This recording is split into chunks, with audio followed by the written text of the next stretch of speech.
To cut the brake pipe, use the appropriate cutter adapted to copper pipes. Place the device on the pipe and then tighten it using the knob. Rotate the cutter around the pipe until cut off.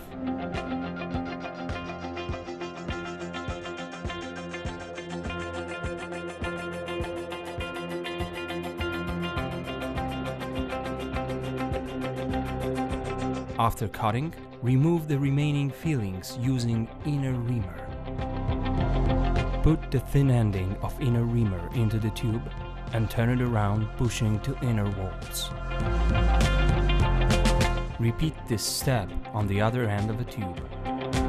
It is important to always remember that we need to cut the pipe about 1 centimeter longer than the length we want to achieve. This additional 1 centimeter is needed to make flarings at the both ends of the pipe.